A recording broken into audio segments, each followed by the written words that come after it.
Welcome back to the deep dive. Today, we're going to move past just the philosophy and the how-to guides. We're really focusing entirely on the lived, tangible reality, spiritual transformation and action. Yeah, exactly. We're looking at what happens when individuals stop just, well, thinking about change and actually commit to that sometimes painstaking work of self-correction. That's it. So our mission today in this deep dive is really exploring the specific, practical results, what the recovery community often calls the promises. Right, the promises. How they actually manifest in daily life for people who fully embrace this kind of path. We're looking at how someone moves from, often intense suffering and self-obsession. Which is so common? Yeah, to a place of genuine freedom and usefulness, not just for themselves, which is huge, but for the world around them, too. Absolutely. And that central promise we're kind of dissecting is that profound claim, isn't it? Yeah. That we will come to know a new freedom and a new happiness. But, for our listeners who are familiar with this stuff, the question always comes up, what does that actually look like? On a Tuesday afternoon. Yeah, practically speaking. How does that hard-won experience, the strength, the hope, how does it all translate into something concrete, something that actually benefits other people? So we're tracing that journey today, starting right from that often painful place of deep-seated ego, all the way to realizing a life with real purpose. Okay, so to start, we really have to grasp the scale of the problem we're talking about solving here. Right. According to the foundational literature we're looking at, the root cause of a lot of personal troubles, whether it's addiction, anxiety, general unhappiness, it's actually, surprisingly simple. It sounds simple, but it's profound. It comes from within the self. From the self. Yeah, it's that concept that literature famously calls Self-Will Run Riot. Right. In this way of looking at things, troubles are basically of your own making. They arise out of relying too much on yourself, on your own ideas and plans. And the alcoholic is often used as this really kind of extreme example of that principle, right? Exactly, an extreme dramatic example, where every single problem seems to get worse because of this underlying belief that they are in charge, that they're the architect of their destiny, the master of their circumstances. Even when everything is clearly falling apart around them. That's the irony, isn't it? The more chaotic life gets, the harder they seem to cling to that illusion of control. And what's fascinating, I think, is how it's framed. It's not presented as just like a moral failing. No, not at all. It's seen as a spiritual defect and one that's immediately life-threatening. That's the urgency in the texts. They're completely unambiguous about it. The individual has to be rid of this selfishness, this self-centeredness. Or it kills us. That's the quote. It shows up as self-pity, seeking things only for yourself, and ultimately it creates this internal blockage. a blockage, preventing connection. Yeah, connection to reality, connection to other people. It's an unsustainable way to operate. Totally unsustainable. Precisely. And that failure to see reality clearly, well, that leads directly to what defines active addiction, the insanity. The insanity, repeating the same thing over and over. Expecting a different result. Yeah. Think about that state of constantly trying to control the drinking or the using, whatever it is. Failing, suffering consequences. And then deciding, okay, next time I'll handle it differently. Right, that perpetual Groundhog Day existence you hear about. It's built entirely on this delusion that somehow, this time, they can win against something that's fundamentally unbeatable by willpower alone. It really is the ultimate trap, isn't it? Self-deception. And when you look at the psychological angle, sources like This Naked Mind point out how the substance itself actually helps maintain that illusion of relief. Oh, absolutely. It's a really cruel feedback loop. How so? Well, take alcohol, for instance. It actually creates that empty, uneasy, anxious feeling, that tension. The very thing you think it's fixing. Exactly. The thing it then temporarily and very fleetingly relieves. So that moment of feeling relaxed or happy isn't really restorative. Okay. It just brings the person back up to the basic level of feeling okay. The wholeness and peace they probably had before they started drinking heavily in the first place. Wow. So the chemical dependency becomes psychological because the brain is constantly kept in this state of tension, weakness, and insecurity by the very thing it thinks is offering relaxation. And every drink just reinforces the lie. Every single one. It digs the hole deeper. So clearly, the way out has to start with a massive shift, a move away from that illusion. Absolutely. That's where figures like Chuck C., often referenced, come in. His pivotal moment really illustrates this. The whole journey has to begin with absolute acceptance, acknowledging the problem fully. Which means Letting go. Letting go completely. Surrendering that whole idea that you are in control of the addiction, or even really fully in control of your life in the way you thought you were. And this is where that word surrender comes in, which can be, tricky. It can be really misunderstood. Yeah. The world often sees surrender as weakness, doesn't it? Yeah. Giving up. Defeat. But in this context, it's the exact opposite. It's the foundational step. Actually, the most empowering step. Surrendering to a higher power, however you understand that power. Right, it's very personal. Very personal. But that act of surrender is what cracks open the door to spiritual growth, to renewal. It's basically saying, I cannot manage this internal self-will anymore. I need help. And if we tie this back to the core problem we started with, the sources, like not God, they make a really interesting distinction, don't they? They do. It's about dependence. Right, that the problem isn't dependence itself. Because we're all dependent on something, right? Air, food, relationships. Okay, yeah. The alcoholics or addicts problem isn't dependence. It's the distortion of dependence. It's taking something natural and twisting it. It's a remedy. Shifting that toxic, often chemical dependence is focused inside the self. Shifting it onto an ultimate reality outside the self. Trading one dependency for another, essentially. Yeah, exactly. Trading a life-sucking, isolating dependency for a life-giving, connecting one. There's that analogy that really hammers this home. The pickle one. Yes, the pickle analogy. It's stark, but effective. You can no more change yourself back into a cucumber than a pickle can. Right. Once that change has happened. Once that fundamental change, that pickling process, has occurred deep down, no amount of willpower or trying harder or even therapy alone can magically reverse the condition back to how it was before the addiction really took hold. So you need something else, something external. You need an external source of power, that ultimate reality, something outside of your own limited self to start and, crucially, sustain the change. And realizing that, it must be incredibly humbling. Deeply humbling, but also incredibly freeing, because it finally removes that crushing burden of self-reliance, which ironically was the source of the whole problem in the first place. Okay, so once that acceptance happens, that surrender of self-will, the focus shifts, doesn't it? It moves inward to this intense internal overhaul. That's right. The groundwork is laid. Now the real construction begins inside. And the primary target for this spiritual operation, the thing driving all the destructive behaviors, seems to be fear, deep-seated fear. Absolutely. Fear is identified again and again in the sources. Specifically, the 12 steps and 12 traditions spells it out pretty clearly. The chief activator of our defects, our character flaws, is self-centered fear. Self-centered fear, not just any fear. Right. And it's not just some vague anxiety. It boils down generally to two main things. Okay. Fear of losing something you think you possess, security, maybe status, money, a relationship. Things you cling to. Exactly. Or, the flip side, fear of failing to get something you demand, something you feel entitled to. So if you're living your life based on these constantly unmet demands, I must have that promotion, people must admire me, my relationship must be perfect. Then the natural, completely inevitable result is going to be what? Constant upset, disturbance, frustration. A state of continual disturbance and frustration. Yeah. You simply cannot achieve peace while you're making endless demands on the world, on other people, to conform to your internal blueprint. So the path to peace means letting go of those demands. Radically reducing them, yeah. It's a huge shift in orientation, moving from demanding to asking, from trying to control everything to accepting things as they are. But there's a paradox here, isn't there, about fear? There is. The literature points this out. While fear is often paralyzing, often destructive, it can actually be the starting point for something better. How so? Well, that discomfort, that fear, can point the way towards prudence. Maybe respecting other people's boundaries more, acknowledging real danger, instead of just reacting with hate or avoidance. So the fear of consequences, that can actually motivate you to get help. Sometimes it's the very thing that drives that initial effort, yeah. And this whole shift, moving from being ruled by fear to finding some proactive courage that gets channeled directly into the inventory process, steps 4 and 5. Right. Step 4 first. The searching and fearless moral inventory. And it's not just like casual reflection, is it? Oh, no. It's described as a vigorous and painstaking effort. You're meant to list out your past and current liabilities, your patterns. Why vigorous, and why does it have to be written down?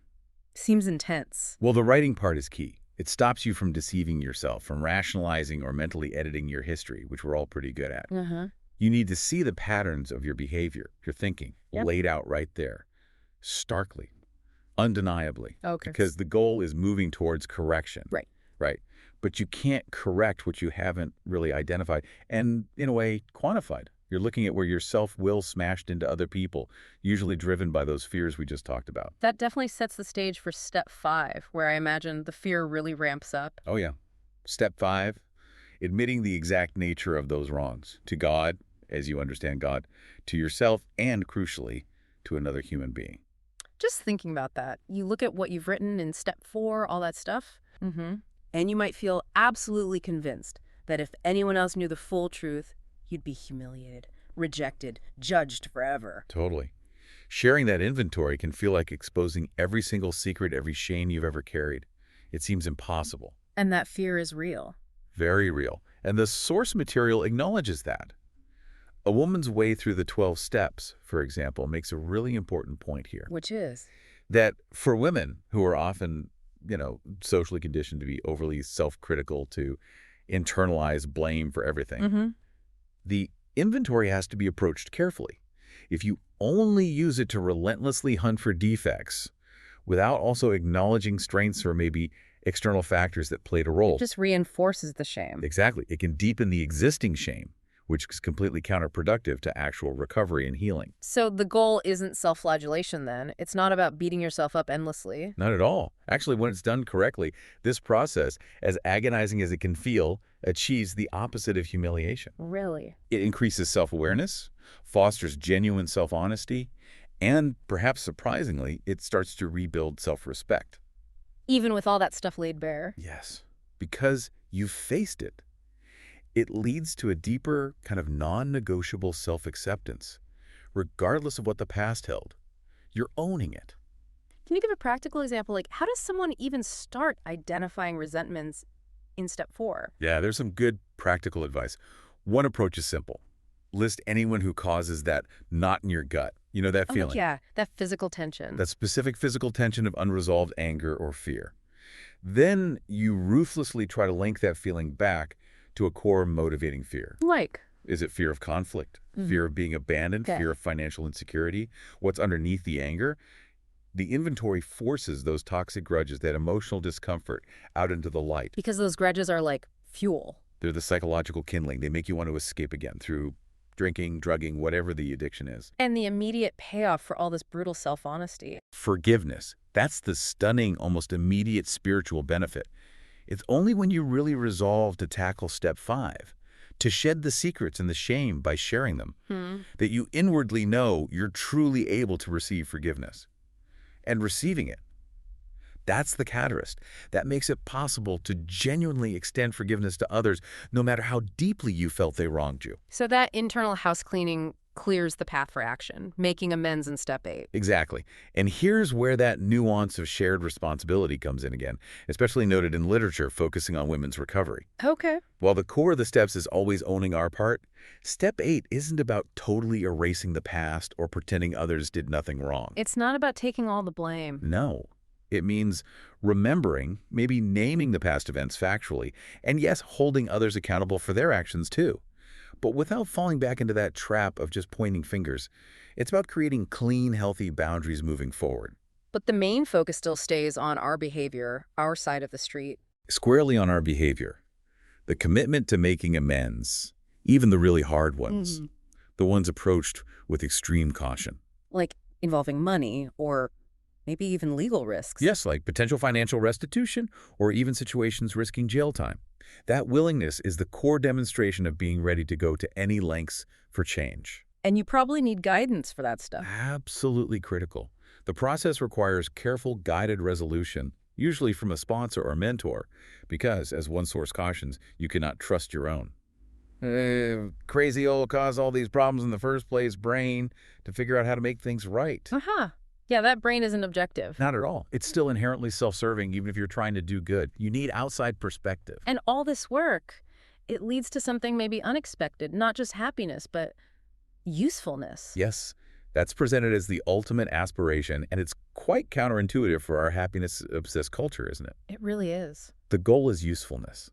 The whole purpose of these steps, fundamentally, is to make us useful to others. Service. And usefulness is described as more robust than happiness. Yeah, robust enough to weather the turbulent meteorology of the mind, is how one text puts it. It provides deep stability. Happiness can be wonderful, but it can also be, frivolity, dumb, and fleeting. So focusing on service keeps you looking outward. Exactly. It shifts the focus away from constant internal navel-gazing and directs your energy toward contributing something positive. That's where lasting satisfaction often lies. Okay, so now we get to it. The manifestation of those promises. After all that rigorous, often really painful internal work, the rewards stop being just abstract ideas. They start showing up as daily practical realities. Yes, they become lived experiences. And the very first true freedom gained.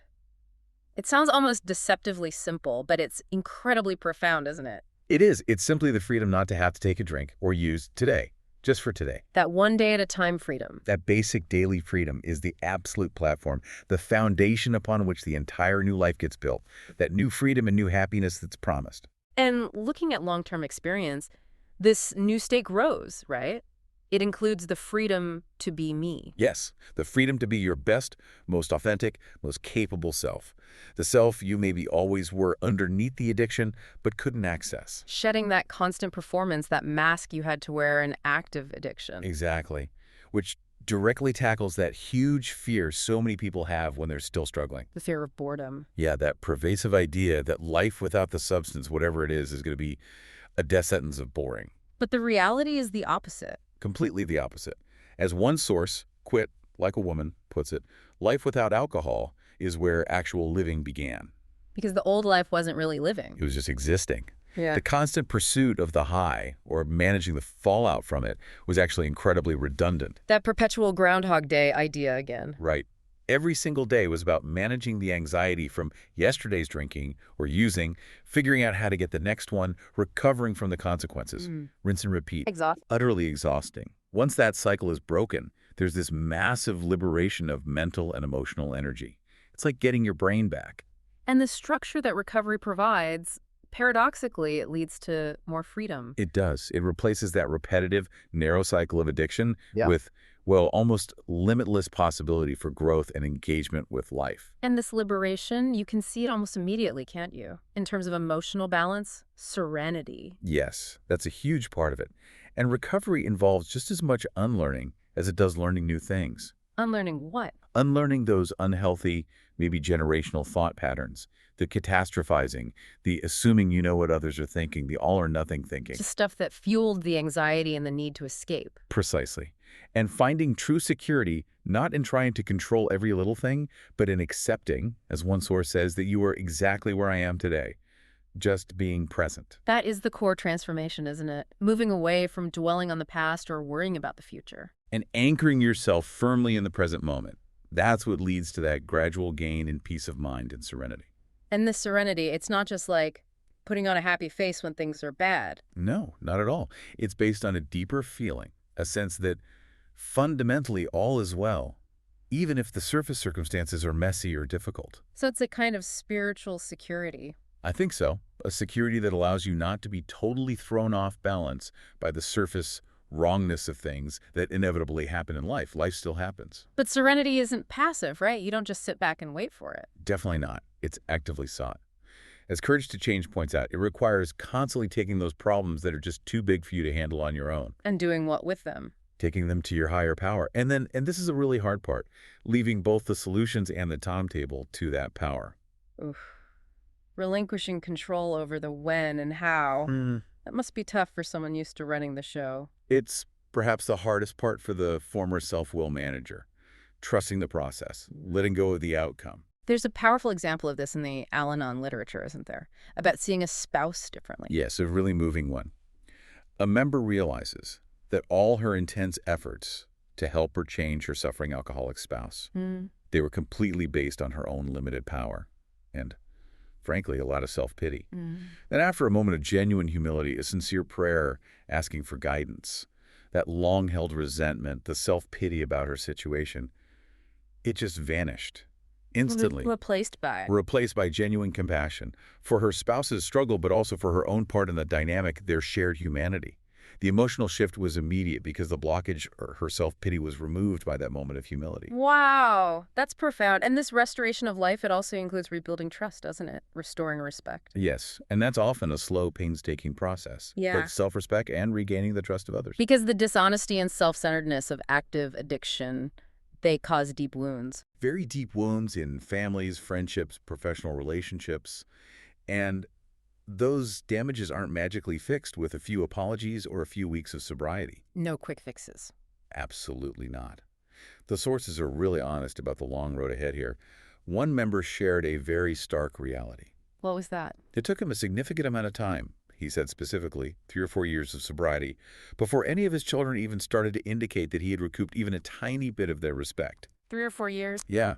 It really underscores that true change isn't measured in weeks or months of just not drinking or using, is measured in years of consistent, reliable action, showing up with integrity day after day. But alongside that external work, the internal spiritual work is redirecting those basic human instincts, right? Exactly. Those powerful life instincts.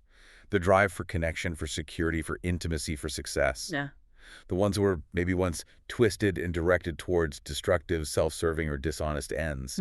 They get restored to true purpose, as the literature puts it. They're channeled constructively towards positive goals. There's that anecdote from I Was a Pagan about parties. Oh, yeah, that's a vivid illustration. An individual describes how his old, compulsive desire for, well, sensual excitement at parties. Looking for attention, maybe a fling, getting caught up in drinking games, that kind of thing. Right, that whole pattern was completely replaced. Now, he says, he attends parties because he feels God has told me to do so. For a different purpose. For a totally different purpose. Maybe for carrying out some creative work or connecting with someone who needs help or just being a positive presence. The motivation is completely flipped. And there's a sense of inner strength that comes with that. A new inner strength, definitely. The feeling that, as the source says, God never calls you to a difficult task without also giving you a new spirit to take the place of that flask. A spiritual substitute for the chemical one. Exactly. And to do a 1,000% better job, which implies not just being morally better, but actually being more effective, more creative, more capable in the real world. So once that internal freedom, that sense of purpose starts to take root, the transformation isn't really complete until it's turned outward, is it? No, that's the essence of step 12, carrying the message. It starts with the spiritual awakening. And spiritual awakening, that term can sound a bit vague. How is it defined here? Well, the 12 Steps and 12 Traditions defines it quite specifically. It's not just a momentary feeling. It's described as a new state of consciousness and being. Okay. Received as a free gift, as a direct result of practicing the first 11 steps. It's the outcome of the work. A gift, not something you achieve solely on your own effort. Right. And the whole theme of the 12th step is the joy of living. Its key word is action. Action directed outward. Selfless action. Characterized by giving that asks no reward and love that has no price tag. You take the pain you went through, the hope you found, and you carry that experience to others who are still suffering. You connect with them. And a huge part of sustaining that outward focus is the fellowship, the community. Absolutely crucial. You gain so much strength just by being around people who have found the way out. Absorbing that atmosphere, that palpable sense of confidence and hope. 24 hours a day talks about that, right? How important community is. It really emphasizes how critical that sense of community is. Even just seeing how other people handle life's inevitable challenges and stay centered. You learn by watching and participating. But the literature also warns that this spiritual progress isn't automatic, does it? It requires ongoing effort. Immediately cautions against complacency. Yeah. While the first few steps might keep most people sober and basically functioning, it's step 11, seeking conscious contact through prayer and meditation, that's presented as the key to continual growth, spiritually, emotionally. So without that daily discipline, you risk stagnation. You risk remaining, as one text puts it, a spiritual infant, clumsy and uneducated in the ways of this new life. Growth isn't just nice to have, it's presented as essential maintenance. And that ties into step 10, the daily check-in. Exactly. That continual growth requires the disciplined daily maintenance of step 10, regular daily soul searching. It's like preventative maintenance for your emotional and spiritual life. A spiritual gyroscope keeping you balanced. That's a good way to put it. It anchors you firmly in the present. We're constantly reminded you're never just standing still in recovery. You're either moving, hopefully, away from a slip, or potentially drifting back towards one. So step 10 is about catching things early. It's the daily inventory designed to monitor any negative emotional or mental binging on resentment, fear, dishonesty before it escalates and potentially leads back to a physical relapse. And all this discipline, this growth, prepares you for the ultimate application, practicing these principles in all our affairs. That's the goal. Taking these spiritual principles, honesty, humility, willingness, service, and rigorously applying them not just to staying sober, but to everything. How does that change things practically? It radically shifts your outlook on external stuff. Career, money, status. It thoroughly changes how you feel about your own personal importance. The ego gets right-sized. Replaced by humility and a sense of being part of something bigger? Yes, a sense of shared purpose, which immediately highlights why unity is so crucial. Unity within the fellowship. Exactly. The literature hammers this point home. Personal recovery fundamentally depends on the fellowship's unity, and this principle is shown most powerfully, perhaps, by Tradition 12, anonymity. Anonymity, which isn't just about keeping secrets. No, not primarily. In this context, anonymity symbolizes sacrificing personal desires, ego, the potential for fame or recognition, sacrificing all that for the common good. It puts principles before personalities. Protecting the message over the messenger. Precisely. The literature argues this sacrifice is paramount because, and this is a direct quote, on AA unity depend our lives and the lives of those to come. The moment any individual's personality becomes more important than the principles, the whole structure is weakened. That makes sense. And finally, this commitment to unity, to selflessness. Yeah. It shows up in Tradition 11 too, right? Attraction rather than promotion. Yes. The public relations policy. What that means on a really deep personal level for the recovered individual is actually quite simple. What's the primary responsibility then? Keep the focus on yourself. Live the program one day at a time. Demonstrate the results through your actions and your way of being. So you become attractive. By focusing internally, by consistently demonstrating integrity, honesty, serenity, you become attractive. Well, you offer this living, breathing testament of hope. You don't need to promote or sell it. Your changed life is the advertisement. Exactly. And that commitment to focusing on your own recovery, paradoxically, gives other people the freedom and the space they need to consider their own path. They don't feel pressured or preached at. They just see that something different is possible. #TalicTac Day. So we've covered a lot of ground in this deep dive. We've traced that journey from, the inescapable suffering that's often rooted in self-will. Through that, often agonizing but absolutely necessary internal reckoning of inventory and amends. Yeah, the tough stuff. And landed in the resulting freedom, the peace, and that profoundly redirected life force. That sense of purpose and service. And the key takeaway, really, is that the promises we talked about, they aren't just aspirational hopes written in a book somewhere. They're real. They are tangible, daily realities, experienced by countless people who fully embrace this kind of spiritual path. And as we've seen throughout this discussion, the entire structure of this transformation seems to rest on one fundamental quality: humility. Yes, humility, which is so often misunderstood. It's not about thinking less of yourself. Exactly. It's not self-abasement or weakness. It's defined much more simply and powerfully as a true evaluation of conditions as they actually are. So honest acceptance. Honest acceptance of yourself, flaws, strengths, the whole package within the context of a larger reality. Seeing yourself clearly. It sounds like a difficult daily process, facing the truth of who you were, accepting who you are today.